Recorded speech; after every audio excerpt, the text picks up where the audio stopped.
আসসালামু আলাইকুম। অনেকদিন আপনাদের সামনে লাইভে আসা হয় না। আমি সাধারণত এই ধরনের লাইভ অথবা এই ধরনের কিছু করা প্রেফার করি না।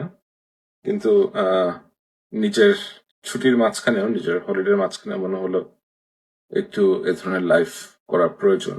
কারণ ইদানিং বেশ কিছু ব্যক্তির এমন উৎপাত এবং এমন প্রলাপ আ শুনছি, দেখছি, যা দেখে আসলে আ নিজেকে সংবরণ করা বেশ কঠিন।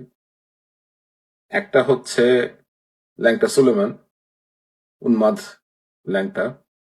এই ব্যক্তিটা যে দিনের পর দিন তার মনে হয় সম্পূর্ণ ক্ষোভ বাংলাদেশ সেনাবাহিনীর উপর, বাংলাদেশ সেনাবাহিনীর যে সিনিয়র কমান্ড আছে তাদের উপর, এবং তার একটাই কষ্ট যে কেন সেনাবাহিনী নির্বাচনটা করলো, কেন বাংলাদেশ জাতীয়তাবাদী দল বিএনপি বর্তমান প্রধানমন্ত্রী জনাব তারেক রহমানের নেতৃত্বে ক্ষমতায় আসলো। তার আর কোনো কষ্ট নাই পৃথিবীতে। তো এই কি বলবো আর কি, এটাকে তো আমি ল্যাংটা সুলেমান বলি। এটার সাথে আরো কিছু সাংবাদ এখন যোগ হয়েছে। আরেকটা সাংবাদ হচ্ছে ওই যে বাংলাদেশ সেনাবাহিনীর এক কর্মকর্তা লেফটেন্যান্ট কর্নেল মোস্তাফিজকে আসলে বাংলাদেশ সেনাবাহিনীর কর্মকর্তাদের মুখোমুখি করে জিজ্ঞাসা করা উচিত যে তুমি প্রমোশনটা পাইছিলা কেমনে। তার তো প্রমোশনই পাওয়ার কথা না। এই প্রশ্নটা তাকে কারো করা উচিত।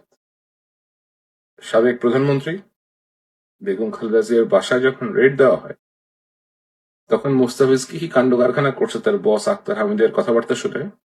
এই প্রশ্নগুলো মুস্তাফিজকে কিছু করা উচিত। মুস্তাফিজের আমার উপর একটা বিশাল বড় ক্ষোভ হচ্ছে, আল জাজিরার পক্ষ থেকে আমরা মুস্তাফিজের একটা ইন্টারভিউ নিয়েছিলাম এবং এই ইন্টারভিউটা আমরা প্রচার করিনি কারণের অন্যতম কারণ হচ্ছে মুস্তাফিজ নিজেই বলপূর্বক অপহরণ বা গুম যেটাকে আমরা বলে থাকি সেটার সাথে যুক্ত ছিল।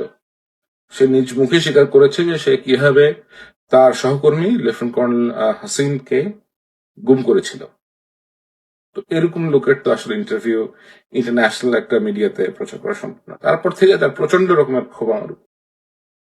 কিন্তু এই লোকটা যে এত বড় একটা ননসেন্স, এত বড় একটা বেকুব, এটা আসলে কি বলবো আমি, যে তার কাজকর্মই হচ্ছে সে নিজে একটা, ভাই তুমি একটা সিকিউরিটি কোম্পানিতে কাজ করো, তুমি you're a dog handler, mind your own business.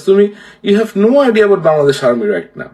তোমাকে বাংলাদেশ আর্মি তো পিএনজি ঘোষণা করে দিয়ে রাখছে। Why do even bother about Bangladesh army right now? তোমার কষ্টটা তো হচ্ছে তোমার কোর্সমেটরা সব জেনারেল সাহেব হয়ে গেছে, এর জন্য তুমি সারাদিন এখন নিজের মাথার চুল ছিটতে থাকো একটা একটা করে, আর সারাদিন গিয়ে এদের নামে গিয়ে এখন বিষোদ্গার করে বেড়াও।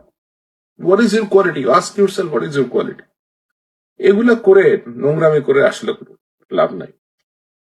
এই লোকগুলাকে নিয়ে আপনি কখনো দেখবেন না যে তারা কখনো সেনাবাহিনী, সরকারি দল এগুলা ছাড়া দেশের যে আরো অন্যান্য যে কনসার্ন আছে এগুলো নিয়ে তারা কোনো কথাবার্তা বলে। It's very frustrating. তো আমার এই দুই গর্ধবের কাছে একটাই পরামর্শ থাকবে, গর্ধববাজ, ভদ্র হয়ে যাও।